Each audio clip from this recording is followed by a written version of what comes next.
speaking of legal, and in a change of gears completely, actually, yeah, let's just look at this. Can you put that up, guys? We've been running a poll on Slido. There you go. We've asked people what's important. They keep flickering. Okay, you have to read it really quickly.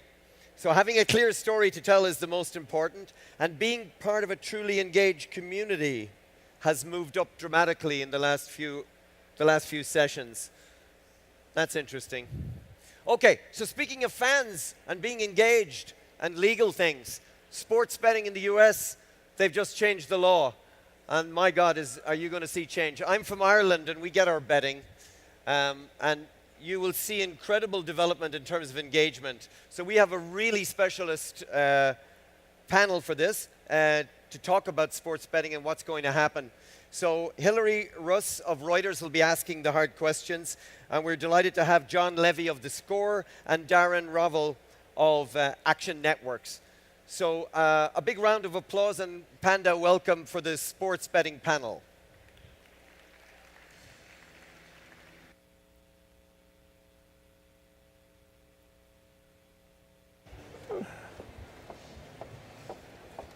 What a hoot. I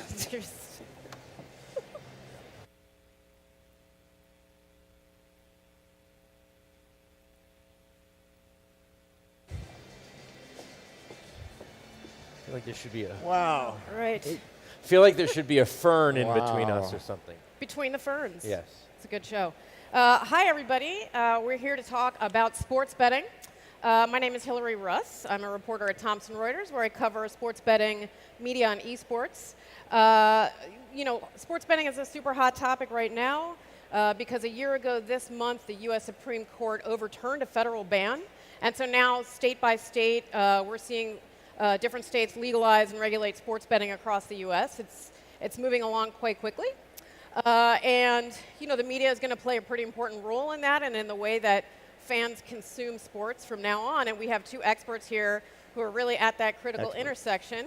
And they both have strong personalities, as you can probably already see, so this is going to be fun. We have to my left Darren Rovell, a longtime journalist covering the business of sports, both at ESPN and CNBC.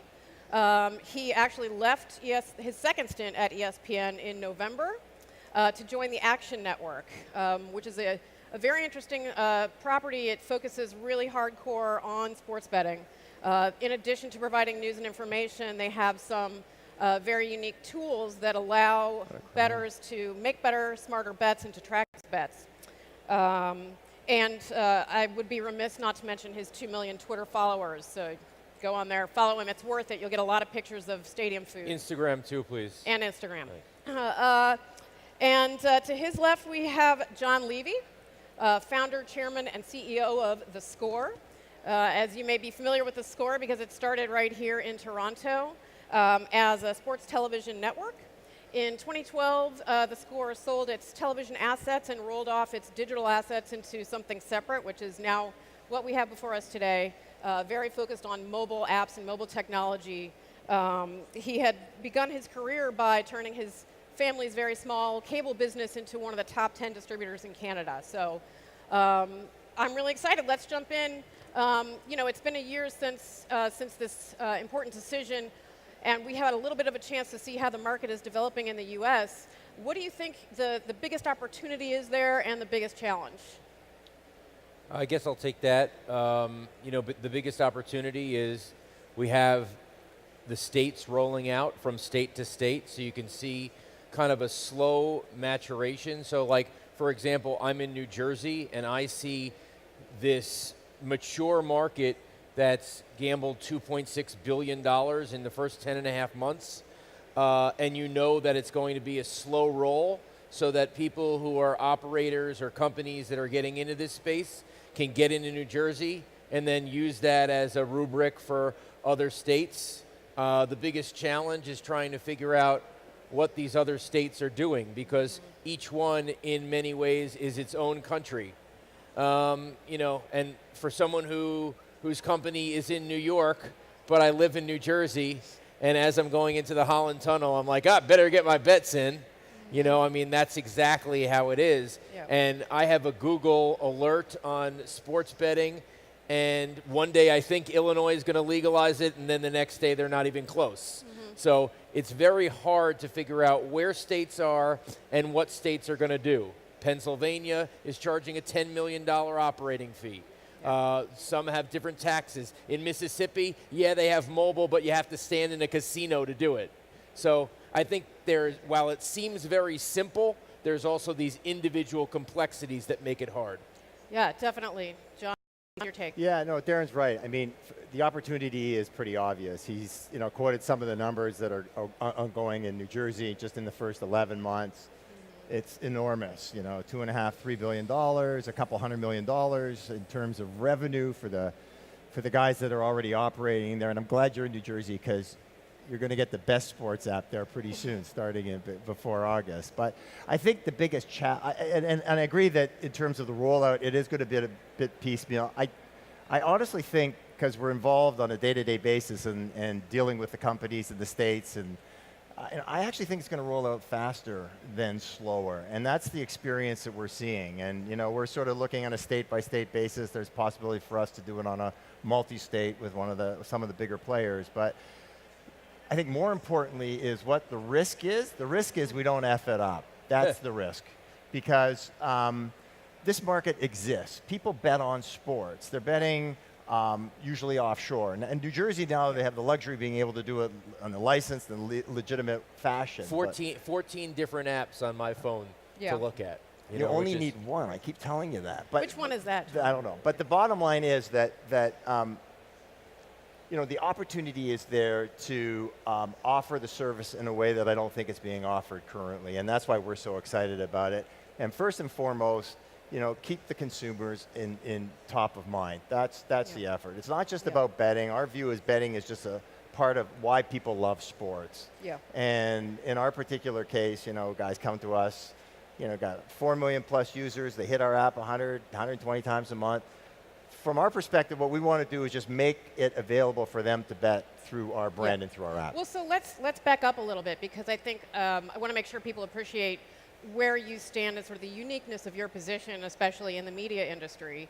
You really are the only media company that's talking about like running its own sports book. You're going to become a bookmaker, essentially. Yes, we are. And that's a level of involvement that no other media company is ready to do right now.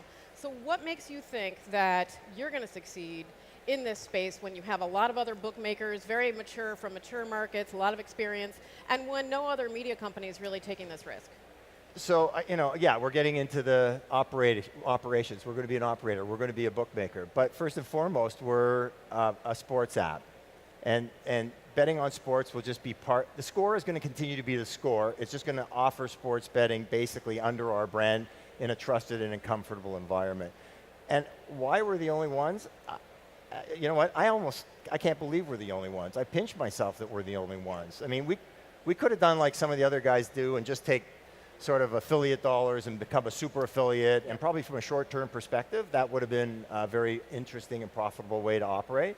Yep. But from our perspective, 50% of the people on our app bet on sports.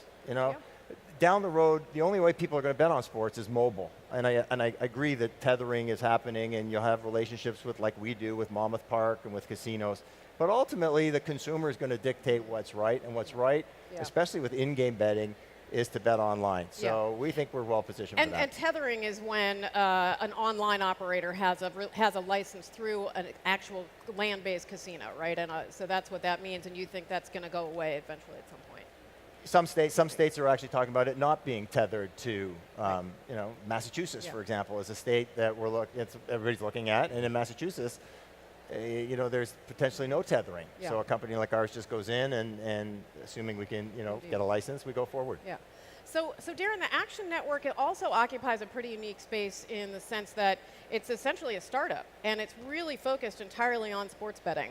You had what seemed like a pretty nice, stable gig at ESPN, and you decided to throw that all caution to the wind. So what was so compelling about either the Action Network or sports betting or both that made you want to jump into that with both feet? Part of it is just a preview of what I said. I mean, I was living in New Jersey, seeing the manifestation of this before my eyes, and I just in any business, just put up an X, whatever that business is. If I could tell you that you could see the future and you were going to get the opportunity to have a slow rollout of that future, would you take it? And I really couldn't come up with any other business that this has happened in this way. Marijuana's gone faster. Yep. So John said, I mean, he said that it's going to go fast. It's going fast, but it's still going slow relative Correct. to how things go. So for Yeah. me, I had to get into it. I did not want to work for someone who was going to be an operator. That would have been too big of a jump for me from an ethical standpoint as a journalist. So I needed something that was going to be stat-based, that was going to help people become better betters, but stop short of anything perceived as too toutish or actually take money. Yeah. And the Action Network's 3 stat companies rolled into one. We give you the chance to track your bets, look at your bets in real time, look what your wallet looks like, live cover probability. And so that kind of thing was very interesting to me. Yeah. And I felt like sports betting was something that I've covered for 15 years, just not every day. My stories were going from 30 a year to 60 a year to 90 a year, and I said to myself, could I see myself doing this every day? And the answer was yes. Absolutely. So there is, you mentioned that sort of line. You're crossing a line. You're right up against the line. There was a deal recently between Fox Sports and the Stars Group that's going to launch this product called Fox Bets. And so, what's the significance of that deal, if any? Where does that fit in this universe, and what does it say about the role of media here? I would just say that the future of media rights deals is going to factor in betting. And for a long time, we've said, Apple's not in it yet, Hulu's not in it, Netflix is not in it, Amazon's only in it in Thursday Night Football. But betting is now going to usher in bigger rights fees. So when we have 2022, 2023, where the NBA and the NFL are up, what is Amazon good at? One click. What is Apple good at? Just the 99-cent micropayment. They're automatically going to be good at betting in one touch, and that's going to fall in line with live in play. Yeah. So I think those lines are going to be blurred very quickly.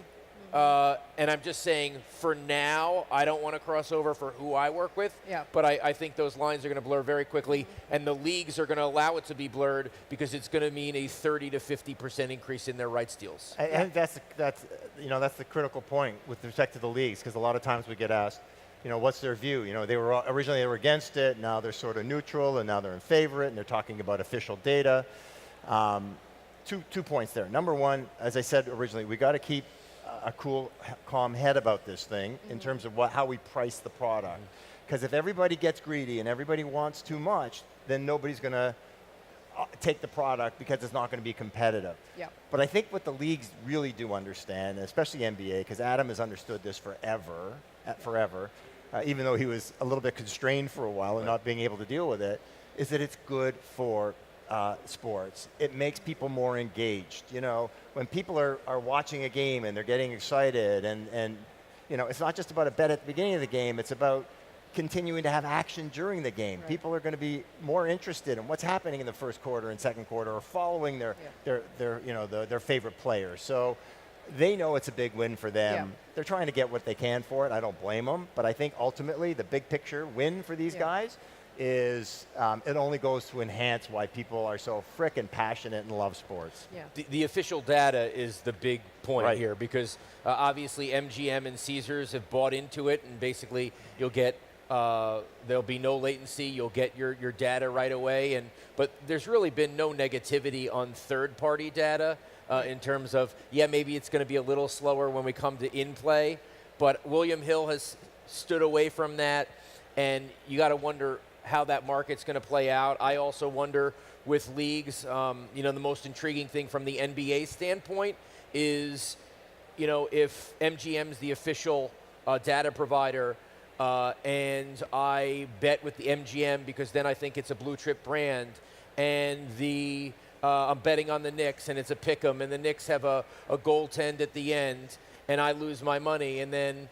they come out with the 2-minute report after the next day because Adam's been incredible on integrity, and they say, well, it actually wasn't a goaltending.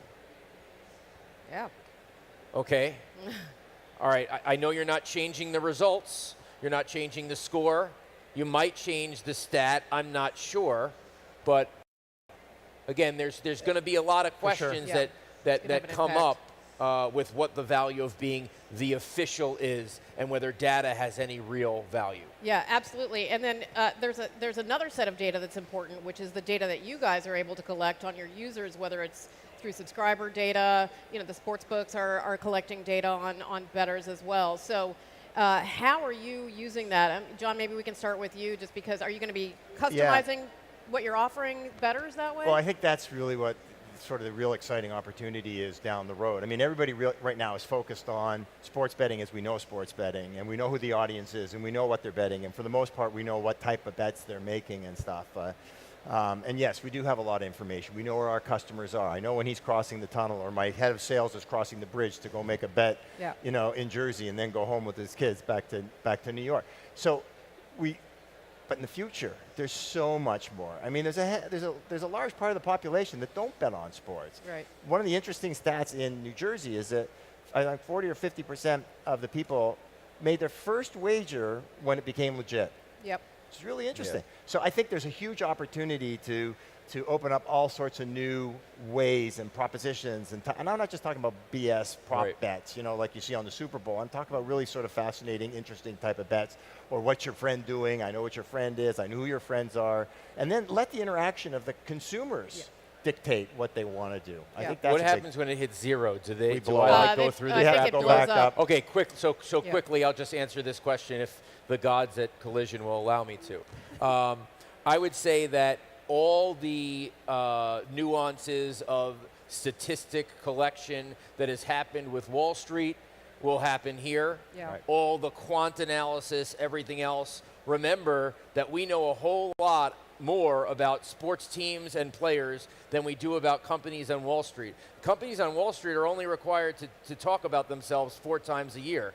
I know a lot more about this data. So we have a product called Bet Labs, where if you come up with a theory, just like if you're a quant, you come up with a theory and then you can test it on 25 years worth of data. If you think that the under is going to hit when the wind is blowing 25 miles per hour in college football games, you can see what percentage, this is like the Grammys, you can see what percentage hits that and then show this week what on that characteristic, how it gets there. So. It's really fascinating. I could talk to you guys about this forever, but now the clock is actually counting up. So I think that is our music, and we probably have to get out of here. So that's it. Perfect. Thank you guys.